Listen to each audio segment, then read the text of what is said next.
नमस्कार दोस्तों, आप सभी का स्वागत है आपके YouTube चैनल ज्ञान एकेडमी क्लासेस में। मैं आपका दोस्त और होस्ट मनोज नाथ आप सभी का स्वागत करता हूं। तो दोस्तों अब अपने बात करते हैं बनास नदी। सबसे पहले आपकी वही चंबल नदी, ये आपकी यमुना, चंबल। अब दोस्तों अपने इसके अंदर बनास नदी की बात करें। बनास नदी का यहाँ से खमनोर की पहाड़ियों से इसका उद्गम होता है दोस्तों, और फिर चित्तौड़ में बहती है, फिर आपकी भीलवाड़ा में जाती है, फिर टोंक में जाती है, टोंक में जाने के बाद स्वामीमाधोपुर में होती हुई ये आपकी इसमें जाके चंबल में मिल जाती है। तो इसका अगर नदी की बात करें तो नदी कौन सी होगी दोस्तों आपकी, ये होगी बनास नदी। इसी नदी को अपने कहते हैं वर्णासा नदी। इसी को दोस्तों अपने कहते हैं वन की आशा। इसी को दोस्तों अपने कहते हैं विशिष्ट नदी। ये इतने नाम है दोस्तों इस नदी के। और जो इसकी खासियत की बात करें नदी की क्या है, वैसे लिखा नहीं यहाँ पे, चलो ये लिख देते हैं। उद्गम आपका हो गया खम नौर की पहाड़ियां, और आपका ये हो गया कुंभलगढ़। यहाँ से इसका दोस्तों उद्गम हो गया। बात करें तो राजस्थान में पूर्ण बहाव की सबसे लंबी नदी है दोस्तों ये।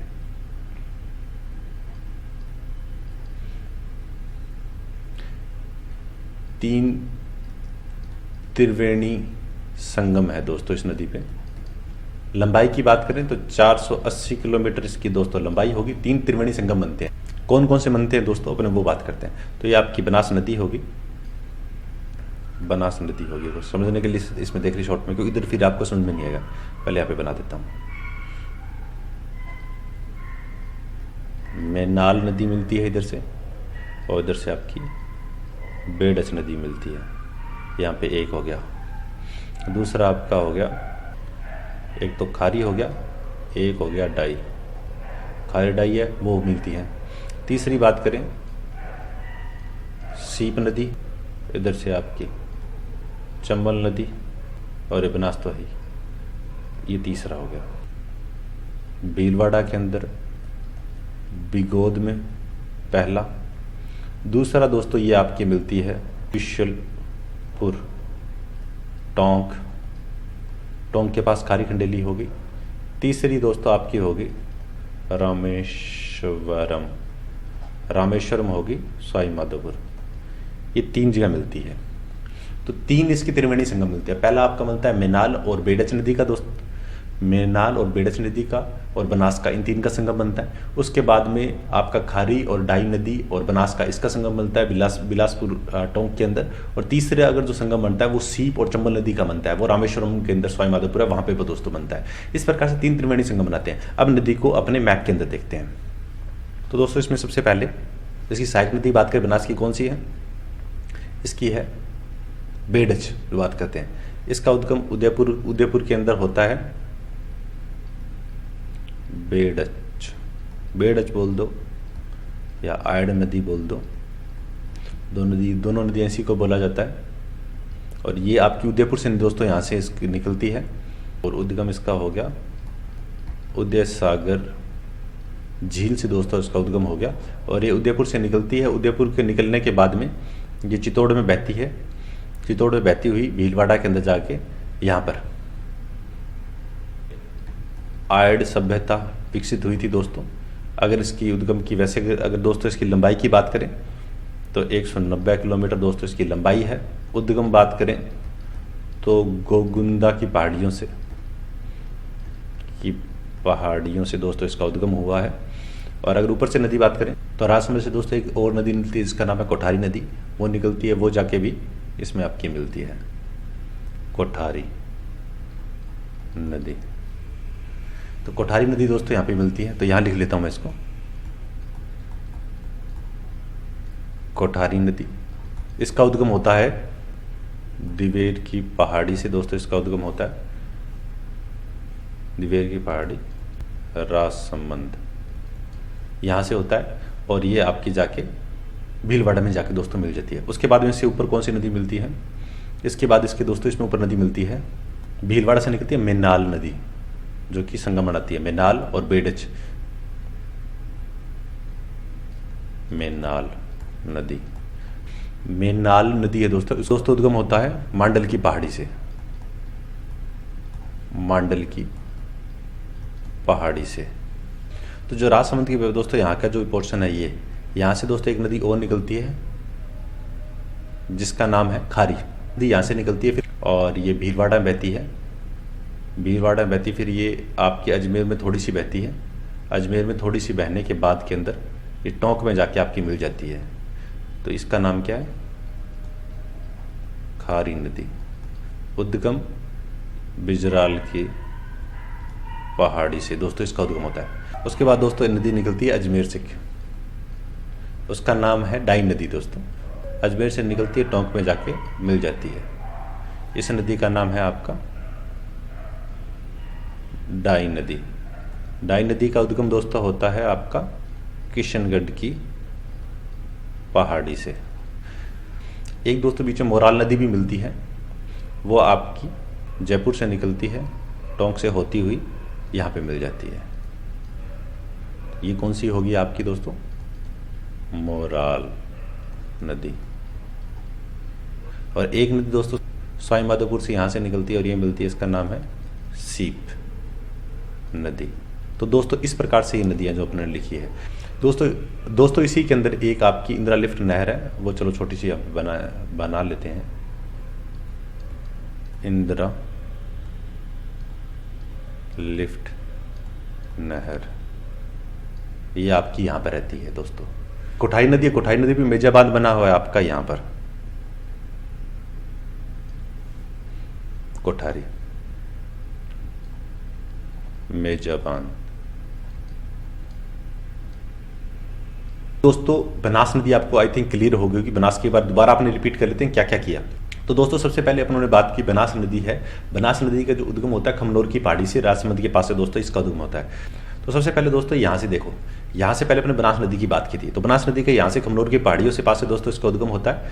यहाँ से उद्गम होने के बाद ये नदी राजसमंद से बहती हुई चित्तौड़ में प्रवेश करती है, चित्तौड़ से प्रवेश करने के बाद आपकी भीलवाड़ा में प्रवेश करती है। आप मैप में देखते रहिए, साथ साथ में आवाज़ को सुनते रहिए। भीलवाड़ा में प्रवेश करती है, भीलवाड़ा में चलने के बाद में ये आपकी टोंक में बहती हुई आपके सवाईमाधोपुर के बाद के अंदर रामेश्वरम के पास यहाँ पे चंबल नदी मिल जाती है। ये दोस्तों अपनी चंबल नदी दिखाई गई है, ये ऊपर यमुना नदी दिखाई है। उसके बाद में इसका नाम क्या है, इसके नाम है आपकी बनास नदी बोलते हैं इस नदी को वरनासा आपकी नदी बोलते हैं, वन की आशा नदी बोलते हैं, विशिष्ट नदी बोलते हैं। ये सब नाम है बनास नदी के। बनास नदी की बात करें, सबसे लंबे जो बहाव क्षेत्र है वो बनास नदी का 3 त्रिवेणी संगम बनते हैं इसके, और जो इसकी लंबाई है वो 480 किलोमीटर। 3 त्रिवेणी संगम कौन कौन से बनते हैं, सबसे पहले बात करें तो 3, एक तो इसमें मेनाल नदी मिलती है और बेडच नदी मिलती है भीलवाड़ा के अंदर, बी गोद पे पहला त्रिवेणी संगम मिलता है, यानी मेनाल बेडच बनास तो है ही। उसके बाद में आपका खारी और डाई दोनों नदियां मिलके बिशुलपुर टोंक के पास में ये आपका त्रिवेणी संगम बनाती है, यानी खारी, डाई और बनास। दूसरा त्रिवेणी संगम हो गया। तीसरा त्रिवेणी संगम होता है सीप और चंबल नदी, यहाँ पे चंबल और ऐड होगी, यानी आपकी सीप, बनास और चंबल तीनों नदी रामेश्वरम पास सवाईमाधोपुर के अंदर वो त्रिवेणी संगम बनाती है। ये 3 त्रिवेणी संगम ये आपके बनास नदी पे बनते हैं। बहुत इंपॉर्टेंट क्वेश्चन है दोस्तों, ये बहुत बार पूछा जाता है और पूछा जाता रहेगा कि 3 त्रिवेणी संगम में कौन सा कहाँ बनता है, किस नदी बनता है, इस प्रकार से। अब मैप में बात कर लेते हैं कहाँ है। तो दोस्तों अब ये देखो, यहाँ से आपकी बेडच नदी है जो गोगुंदा की पहाड़ियों से उदयपुर से निकलती है।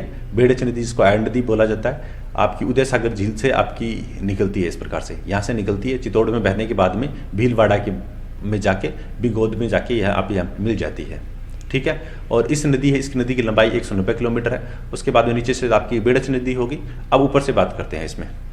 अब इसमें जो ये नदियाँ लिखी हैं दोस्तों वो यहाँ पर लिखिए ताकि आपको क्लियर हो जाए। तो सबसे पहले जो आपकी नदी आती है कोठारी नदी, तो दोस्तों यहाँ लिख दिया मैंने कोठारी नदी। इस तरह से ऊपर चलता रहेगा, आप समझ में आ जाएगा मैं क्या कह रहा हूँ। तो जो कोठारी नदी है दोस्तों, कोठारी नदी है वो देवर की पहाड़ियों से दोस्तों राजसमंद में इसका उद्गम होता है। ये जाती है, इस पर मेजा बांध बना हुआ है, इस प्रकार जाके ये आपकी बनास नदी मिल जाती है। कोठारी के बाद में आती है मेनाल नदी। मेनाल नदी आपकी वो मेनाल नदी है, उसका उद्गम दोस्तों मांडल की पहाड़ियों से होता है। भीलवाड़ा से होता है, फिर ये जाके बनास से मिल जाती है। उसके बाद खारी नदी की बात करें, खारी नदी है दोस्तों, वो आपकी राजसमंद के बिजराल की पहाड़ी से निकलती है, फिर आपकी भीलवाड़ा में बहती है, थोड़ी सी अजमेर में बहती है, उसके बाद में आपकी टोंक के अंदर जाके दोस्तों ये नदी मिल जाती है। और उसके बाद में आपकी खारी नदी के बाद में ऊपर दोस्तों आते डाई नदी। ये दोस्तों डाई नदी अजमेर से निकलती है, आपकी किशनगढ़ की पहाड़ी से निकलती है, उसके बाद में टोंक में प्रवेश करती है और बनास में मिल जाती है। फिर दोस्तों बात करते हैं मोराल नदी की। मोराल नदी आपकी मोराल नदी है दोस्तों, वो आपकी जयपुर से निकलती है, उसके बाद थोड़ी सी टोंक में बहती है, स्वामी माधोपुर में मिल जाती है। उसके बाद दोस्तों बात करते हैं सीप नदी की, स्वामी माधोपुर से निकलती है और बनास नदी मिल जाती है। इस प्रकार से काफ़ी सारी जाकी नदियाँ हैं जो इसमें मिलती है।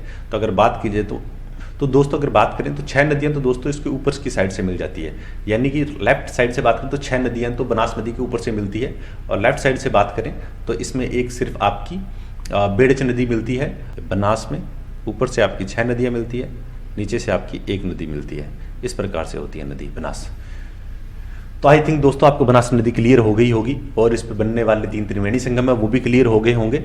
तो बनास की जो सहायक नदियाँ दोस्तों, उसकी एक ट्रिक है, 6 नदियाँ उनकी ट्रिक बनाई है, आपको हो सकता है अच्छी भी लगे ना भी लगे, बट मैंने कोशिश की है। अगर आप राजस्थान से हैं तो आपको ये समझ आएगा कि बागड़ी के अंदर ट्रिक बनाई गई है ये, जिस आपकी रीजनल लैंग्वेज में आप अपने हिसाब से ट्रिक बना सकते हैं, कोई दिक्कत नहीं है उसमें।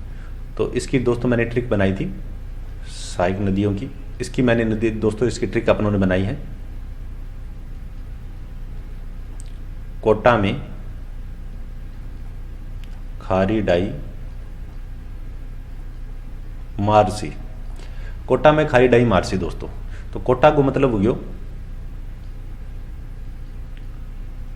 कोठारी नदी हो गया दोस्तों, में से मतलब हो गया मेनाल, खा से खारी, डाई की डाई, मार का हो जाएगा मोराल, सी का हो जाएगा सीप।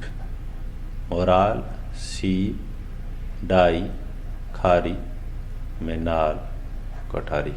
तो दोस्तों ये जो 6 नदियाँ इसकी सहायक नदियाँ हैं जो पूर्व आपकी लेफ्ट साइड से मिलती हैं, उन नदियों की बात करती है। क्या थी? कोटा में खारी डाई मारसी, बागड़ी है, बागड़ी आवा था ना, बहुत ईजी वगो कॉन्सेप्ट याद करना।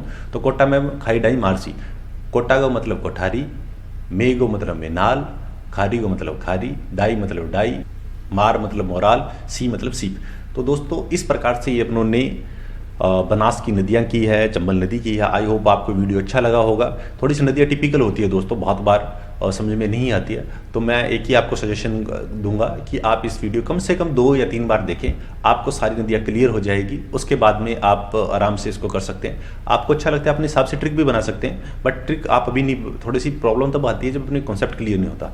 एक बार आपको कॉन्सेप्ट क्लियर होगा तो ट्रिक बनाने में आपको टाइम नहीं लगेगा, और ट्रिक बनाने की पहली बात आपको जरूरत भी नहीं पड़ती है। क्योंकि जैसे अभी अपने बात करें तो सबसे पहले जो कोटा में खारी डाई मारसी को, कोटा से आपकी कोठारी हो गया, फिर मेनाल नदी हो गया, फिर आपकी खारी हो गया, फिर डाई हो गया, फिर मोराल नदी हो गया, फिर सीप नदी ऊपर से हो जाती है, नीचे से आपकी बेड़च और आयरन नदी बोलते हैं वो मिलते हैं। तो दोस्तों आपको अगर वीडियो अच्छा लगा है तो प्लीज़ दोस्तों इसको लाइक कीजिए, सब्सक्राइब कीजिए, अपने दोस्तों के साथ शेयर कीजिए। बस इस पार्ट में बस इतना ही। Thank you.